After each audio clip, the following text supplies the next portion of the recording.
سلام، درس 13 رو شروع میکنیم با عنوان prepositional phrases. عبارت هایی که با حرف اضافه شروع میشن. این عبارت ها رو خیلی خوب یاد بگیرید چون هم بسیار پرکاربردن، هم یاد گرفتنشون ساده است.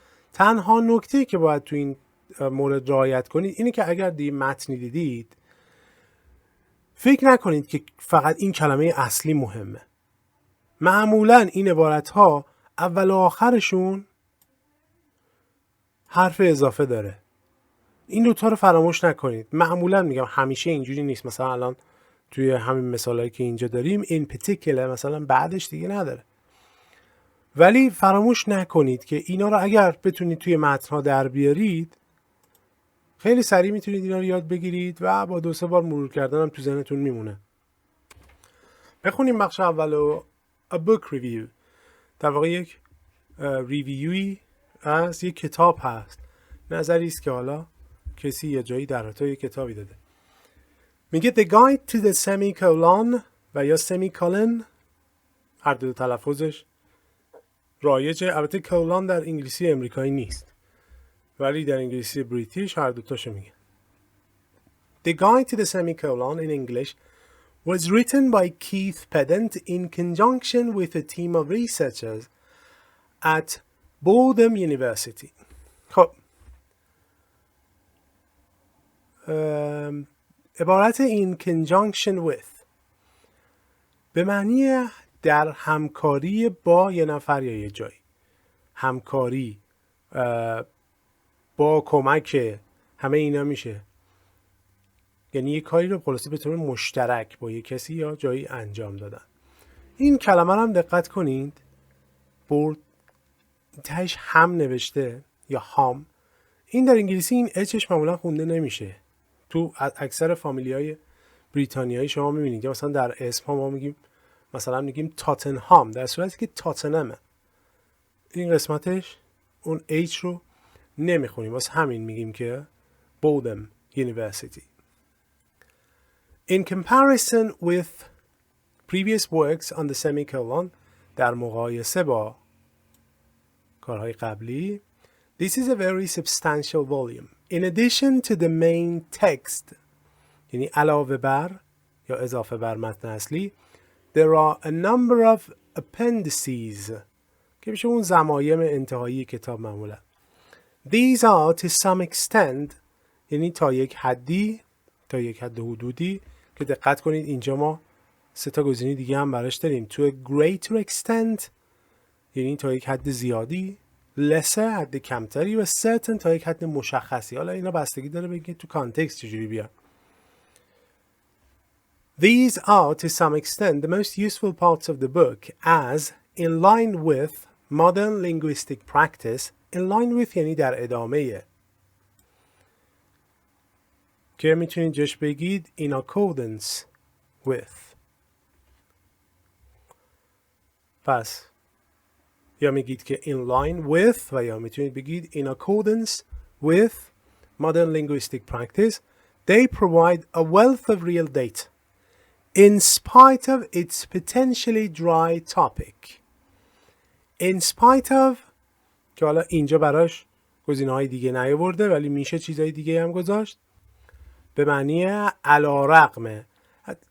عبارت‌های دیگه مثل despite the fact اینا هم میشه، ولی خب باید یاد بگیرید که چجوری میشه اینا رو کنار هم گذاشت. توصیه میکنم که توی بخش گرامر دیکشنری کمبریج اینا رو سرچ کنید. منظورم وبسایت دیکشنریه. توی وبسایت دیکشنری برید، یه بخش گرامر داره، اینا رو اونجا سرچ کنید. خیلی خوب این کلماتی که شبیه همن رو کنار هم گذاشته و تفاوتاشون رو توضیح داده. The book contains many fascinating examples in the sections dealing with the history of the semicolon in particular. In particular یعنی به طور مشخص. With the exception of the final chapter. Exception یعنی چی؟ Exception یعنی مجزا دیگه. یعنی اگر اون یه بخش رو بذاریم کنار، اونو در نظر نگیریم، که اینجا هم گفته not including، یعنی اون یه دونه آخر رو بذاریم کنار. This book may be of some interest. این ساختار رو تو 2-3 درس قبلی داشتیم دیگه. May be of some interest to the general reader as well as the specialist, but on the whole یعنی به طور کلی is mainly for those who have a professional interest in punctuation marks. If it fails in any aspect, در هر از هر جنبه‌ای، از هر منظری، که البته قسمت مهمترش به نظرم اینجا بود. If it fails، اینو یاد بگیرید که این در واقع یه جورایی یه کمی حالت تعارف داره. میگه اگر هر چیزیش، منظورش اینه هر چیزیش بد باشه فلان چیزش خوب است، اینجوری. If it fails in any respect، ببخشید من اینو خوندم aspect فکر کنم. If it fails in any respect، یعنی اگر در هر حالتی این کتاب خوب نباشه، it is in relation to recent changes in the punctuation of e-communication. In terms of به معنی مرتبط، یا حالا البته توضیحش یه ذره طولانی میشه، یعنی مرتبط با اون مبحثی که داریم در موردش صحبت میکنیم، که اون مبحثش چیه؟ الان بعدش میگه in terms of the conventions of text messaging, tweets and similar media. پس میگه که آقا تو هر زمینه‌ای، حالا اگر خوب نباشه in any respect و یا in any way، منظور اگر تو هر زمینه‌ای موفق نباشه، تو این یه زمینه خوبه. در بخش دوم A talk to a genealogy club. genealogy به معنی تبارشناسی است یا ریشه شناسی است. البته ریشه شناسی کلمات منظورم نیست، اون میشه etymology. genealogy معمولا میگردن رد دی ان ای طرفو میگیرن و خاندانش چجوریه، این ارتباطات رو پیدا میکنن. دقت کرده باشید این لجی در واقع اشاره به مطالعه داره، study، مثلا مثل تکنولوژی، genealogy، سایکولوژی، در این زمینه ها به کار میره. خب بخش اول چیرپرسن، اون رئیس داره صحبت میکنه. Now at this stage in the proceedings it's my pleasure to introduce our speaker tonight, Dr. Anna Klein. At this stage یعنی در این مرحله، منظور در این مرحله از حالا مثلا اون برنامه‌ای که داره اتفاق میفته. The country's leading family history specialist. Anna, I'd like to welcome you on behalf of all our members. On behalf of یعنی از طرفه، به نمایندگی از اینا. البته به نمایندگی از عبارت دیگه یا، ولی میشه ترجمه اینجوری هم کرد. Ladies and gentlemen, in view of the fact that we only have 45 minutes, in view of the fact یعنی با توجه به این که،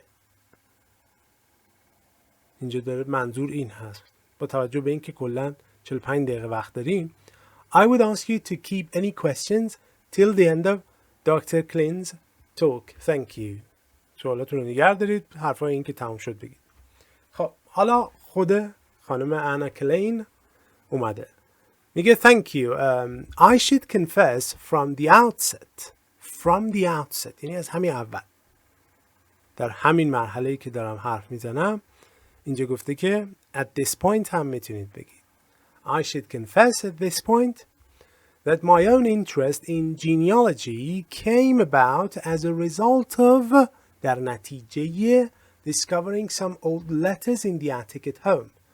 یه سری نامه تو زیر شیروانی خونه پیدا کردم، خلاصه برام جذاب شد این داستان. You know, I found them purely by chance. By chance یا by chance یعنی شانسی، تصادفی. They'd been written by some relatives who'd emigrated to Canada 100 years or so before. And for me, as a 10-year-old then یعنی اون موقع 10 سالم بود, they were by far the most exciting things I'd ever read. By far یعنی با اختلاف. با اختلاف جذابترین چیزی بود که تا اون موقع خونده بودم. They were for the most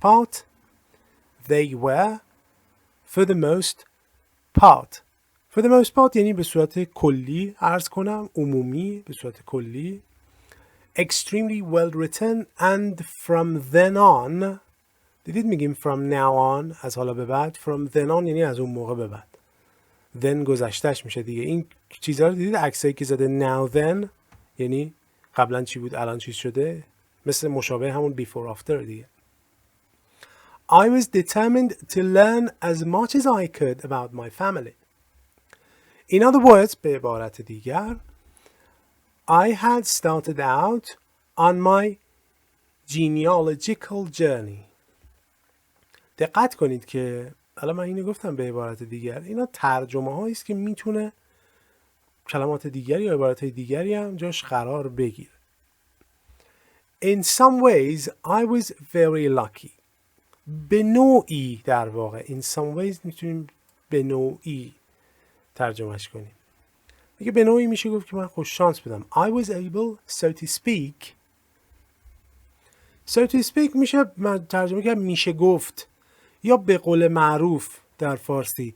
معنی خاصی ندارن این عبارت ها، ولی منظورشون اینه که اون چیزی که میخوام بگم خیلی با کلمات قابل بیان نیست و من دارم یک حدودی از اون حرفی که چیزی که در ذهنم هست رو میگم. I was able, so to speak, to get to know my family on the basis of the old letters, and this enabled me to track down some relations living on Montreal. On the basis of بر مبنای یه سری نامه قدیمی تونستم یه سری آدم رو پیدا کنم فامیلا که تو مونترال بودن. They in return، اونا in return یعنی در پاسخ، in return یعنی حالا در پاسخ یا در بازگشت یک چیز. مثلا شما یه کاری میکنید و میگید I gave him $100 and in return she gave me a book مثلا، یعنی در ازاش در پاسخ اون کاری که کردم. Provided some contact with Australian cousins and so it continued. خلاصه من با اینا رابطه گرفتم، اونا هم یه سری پسرمو دخترمو و فامیل و اینا تو استرالیا معرفی کردن، داستان ادامه پیدا کرد. In the process یعنی در طول این پروسه دیگه، زمانی که مشغول این کار بودم، I've learned a great deal. خیلی یاد گرفتم. Not only about my own family, but also as regards how to approach tracing one's family. As regards یعنی مرتبط با یا درباره، میشه about هم میشه مثلا جاش گذاشت. But also as regards how to approach tracing one's family. In most respects اون بالا یادتونه داشتیم این any respect یک فرم دیگری از همون عبارت هست. منظور یعنی از یک جنبه، میشه گفت از بیشتر جنبه ها، اینجوری ترجمه بهتری، از بیشتر جنبه ها یا از اکثر مناظر، منظور مناظری که به یک موضوع در واقع داریم نگاه میکنیم، نه منظور یک طبیعتی یا تصویری. It's been a thoroughly enjoyable adventure though there have been some difficult moments. میگه در اکثر جنبه ها یک ادونچر یا یک ماجراجویی خیلی خیلی جذاب بود، هرچند که لحظه های سختی هم درش وجود داشت. در بخش common mistake میگه که on the one hand and on the other hand I used to compare and contrast two different ways of looking at an issue. خب مشخصه دیگه، میگیم از یک طرف فلان چیز، از اون طرف.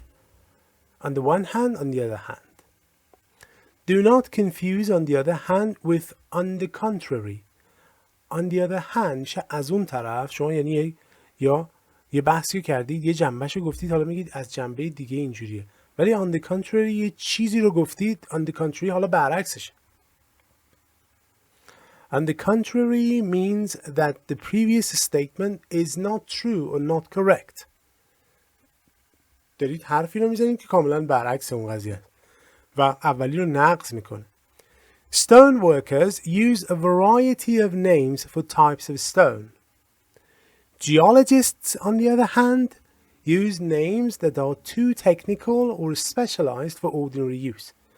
میگه کسایی که با سنگ کار میکنن، سنگکارا، اسامی مختلفی برای سنگا دارن، اما زمین شناسا از اون طرف، ببینید اینجا نقض نمیکنه قبلی رو، یک چیزی داره اضافه میکنه، یک جنبه دیگری رو نشون میده. میگه اسامی استفاده میکنن که خیلی تکنیکال و خیلی تخصصیه، برای همه نیست به این صورت. اما on the contrary قبلی رو نقض میکنه. خب درس بسیار مهمیه. نکته‌ای که فکر کنم تو درس‌های قبلی گفتم اینجا هم میگم، حالا خارج از این که چجوری تمرین کنید و اینا که هر جلسه دارم میگم، یه نکته مهمی که این کتابا دارن اینه که اینا کانسپت‌های مهمی رو دارن میگن. یعنی وقتی میگه prepositional phrases و این همه مثال براش میاره، یعنی چی؟ یعنی من یک مشتی نمونه خروار آوردم، شما باید تو متونی که مطالعه میکنی تو جاهای دیگه اینا رو یاد بگیرید. به این شکل بود، ساختارش اینجوری بود، اینجوری استفاده میشن. حالا این گوی و این میدان شما برید تو این مطالبی که میخونید اینها رو در بیارید. تمریناشو فراموش نکنید. سوالی هم اگر داشتید توی کامنت ها مطرح کنید. تا جلسه بعد.